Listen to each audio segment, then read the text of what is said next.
E aí, doses entregues, 7.169.694, e as doses aplicadas, 6.626.578. São números do vacinômetro que deixam o Piauí em segundo lugar entre os estados que mais vacinaram durante a pandemia. E é sobre este e vários outros assuntos que nós vamos conversar agora com o médico Vinícius Nascimento, doutor Vinícius, que é diretor-geral do Hospital Infantil Lucídio Portela.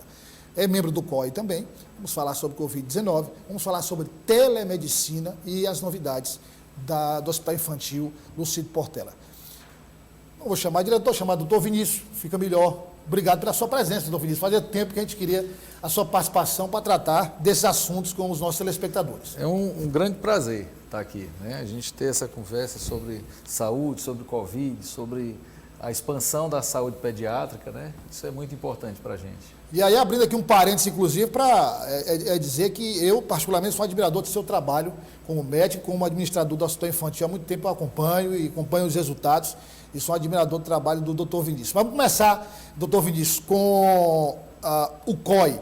Nós tivemos hoje uma coletiva da Prefeitura de Teresina. Nós vamos já trazer o resultado exatamente do que a Prefeitura decidiu, mas basicamente liberar o uso de máscaras em alguns locais pré-determinados.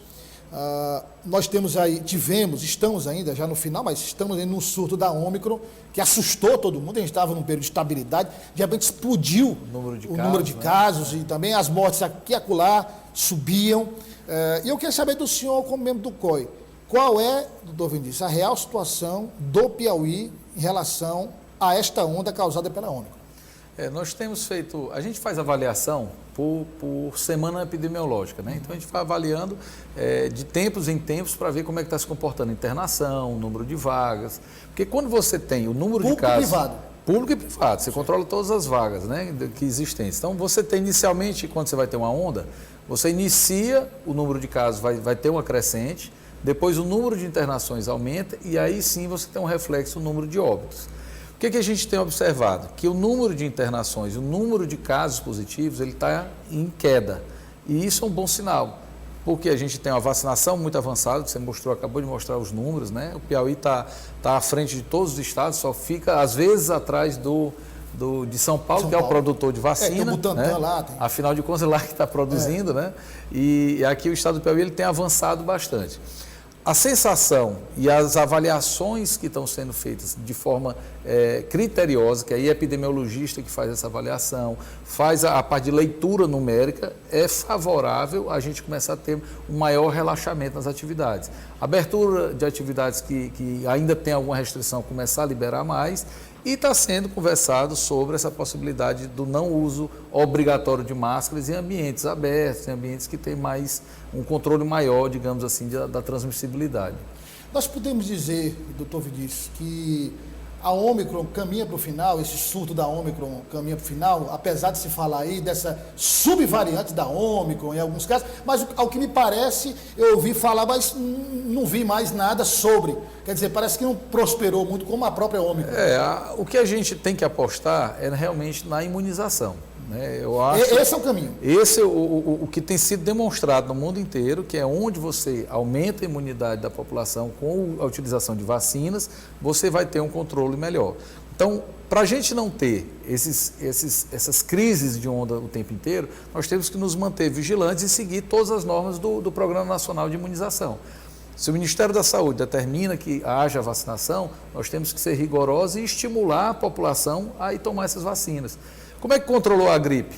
Controlou através de vacinas. E outras doenças. Todas foram controladas com vacina. Então a gente tem que ter essa ideia de que para que a gente não tenha essas voltas de novas ondas, fechamentos de atividades, nós precisamos ter essa imunização sempre completa da população. Isso não vai acabar amanhã nem depois de amanhã. A gente vai conviver por um bom tempo. E nem vai ser a última pandemia. Né? Então a gente tem que saber que pode surgir outros vírus e vamos passar.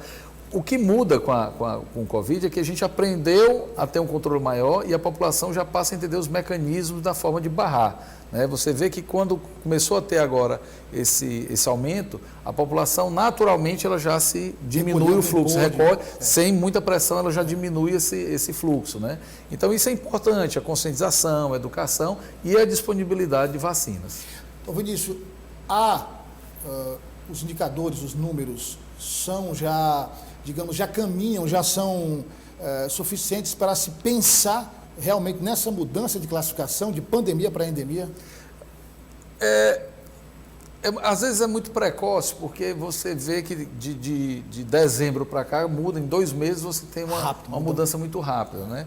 Mas quando você avalia a evolução, que foi de dezembro até agora fevereiro, março, você tem uma queda vertiginosa, foi muito rápida essa queda. Então mostra que talvez essa imunização feita, essa quantidade de vacinação que foi feita no país, seja realmente suficiente para a gente poder manter esse controle, né? A gente reza, espera e acredita e vamos nos manter vigilantes nos números, né? Vigiando todo o tempo a epidemiologia para que a gente não tenha, para ter previsibilidade, né? A grande vantagem da avaliação numérica, né? Do número de casos, o epidemiologista ali ele fica avaliando, é para a gente ter a previsibilidade do que vai acontecer daqui a 2 semanas. Não ser surpreendido com a onda. Quando você faz a previsão, que se você tivesse o carnaval liberado, você teria um repique lá na frente, então o que foi feito? Vamos encerrar as festas, não tem festas agora.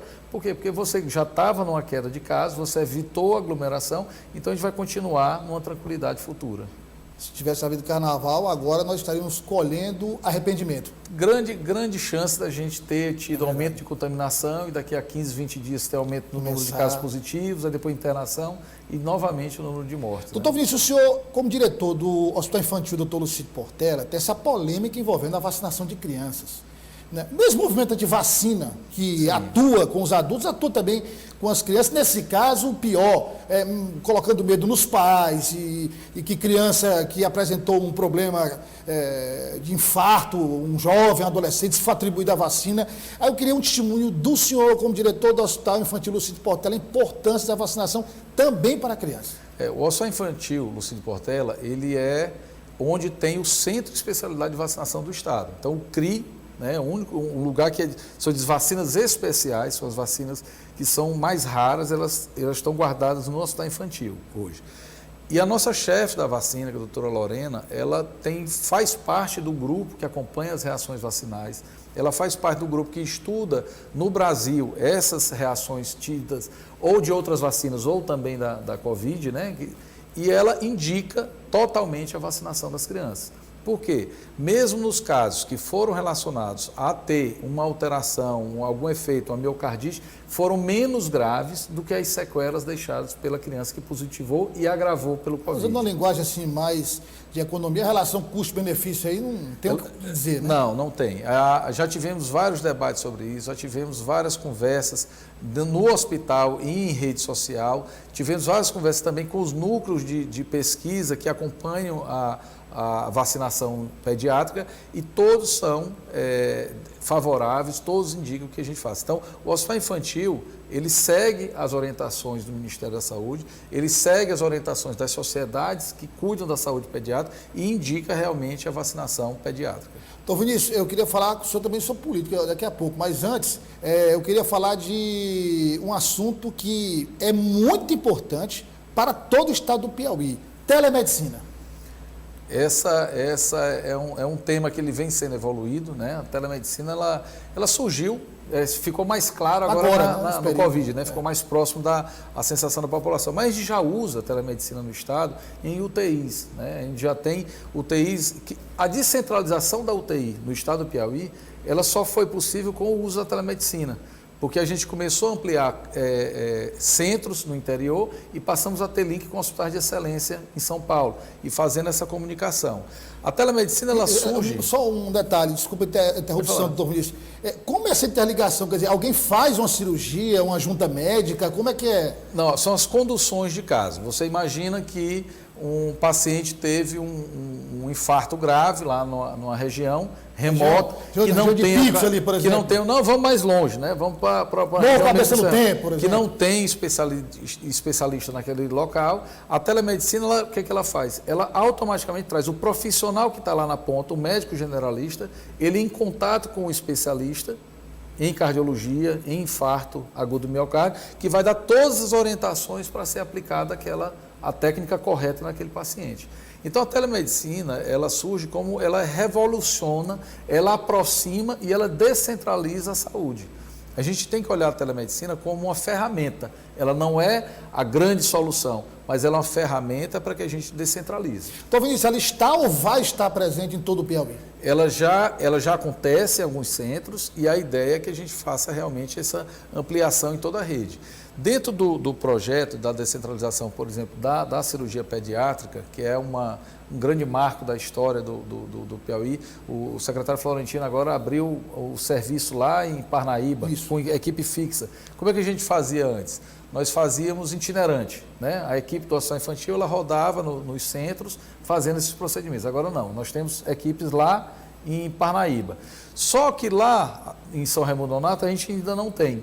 Mas nós temos um cirurgião geral lá, que às vezes vai se deparar com uma criança que nasceu com alguma malformação e ele automaticamente entraria em contato com a cabeça de rede, que seria o hospital infantil, onde seria dadas as orientações de como conduzir e a partir daí ele já estaria dentro do radar, digamos assim, do hospital cabeça de rede. E aí ele poderia fazer essa cirurgia lá, e aí essa orientação. Passa a fazer todo o procedimento lá. E às vezes salvar a vida, porque às vezes é naquele momento ali, ele precisa de uma orientação do que fazer.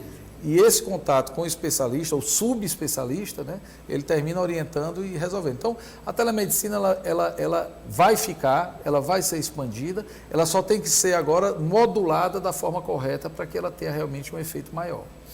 Vai ser errado, doutor Vinícius, o senhor vai disputar um cargo eletivo, vai concorrer a um cargo eletivo agora em 2022?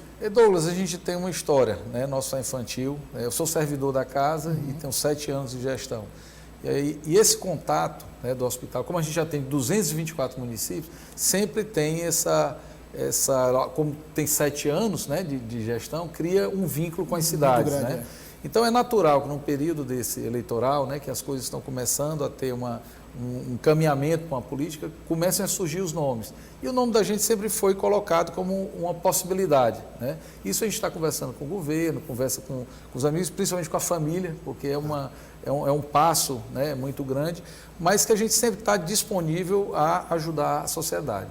Quando eu me tornei gestor público, né, um homem público por conta da gestão do hospital infantil, eu fiz de tudo para que meu trabalho realmente fosse em prol de quem precisa, do usuário e do servidor. Né? E graças a Deus a gente conseguiu, né, reconstruímos a história do hospital infantil. O hospital infantil hoje tem uma estrutura que ela está preparada para expandir, para abrir novos serviços. Passou a fazer cirurgias que ninguém nem imaginou que faria no estado do Piauí. Né? Hoje somos referência nacional de tratamento de espasticidade em crianças, doenças neurológicas, sequelas neurológicas. Né? Então a gente faz procedimentos que tem pessoas do Brasil inteiro querendo vir para cá para poder ser atendido. E no SUS. Né? Então isso é um passo. E é natural, nesse momento, que a gente tenha realmente essa conversa sobre um passo à frente. Seria para a Assembleia. Doutor Vinícius, muito obrigado pela presença e aí já... deixando aqui o convite para você voltar outras vezes para a gente aprofundar esses temas importantes, como telemedicina, como esses procedimentos feitos pelo Hospital Infantil Lucido Portela, que são referências no Brasil todo, são temas importantes e eu, como jornalista, digo o seguinte, muitas vezes a população nem sabe que o hospital faz já há tanto tempo esse tipo de trabalho. Esse que o senhor citou, por exemplo, o Raimundo Nonato, às vezes se resolve um problema lá de urgência, a população, o pai e a mãe fica ali grato, mas não sabe que foi através da telemedicina, que teve um contato, uma equipe. Então, é importante para a gente esclarecer a população, até para quando precisar saber aonde procurar. O hospital infantil, ele passou por essa fase de reestruturação, mas ele se transforma num cabeça de rede, o hospital que vai fazer, controlar essa parte pediátrica e de cirurgia pediátrica em todo o estado. Então, o objetivo agora é o que é? Descentralizar os serviços. Precisa que lá no interior aconteçam esses procedimentos menos complexos, E aqui no Hospital Infantil, a gente passa cada vez mais a fazer cirurgia de coluna, neurocirurgia, as cirurgias Essa semana vai ter um procedimento realizado no Hospital Infantil, que é uma doença chamada distrofia vesical, que vem 3 médicos de fora para o hospital, para poder estar presente nessa cirurgia, para poder acompanhar essa cirurgia, e mostra que o Hospital Infantil hoje ele é referência nacional em neurocirurgia, em ortopedia e também na cirurgia urológica. Obrigado, doutor Vinícius, mais uma vez pela presença. Um prazer recebê-lo aqui. Grande prazer.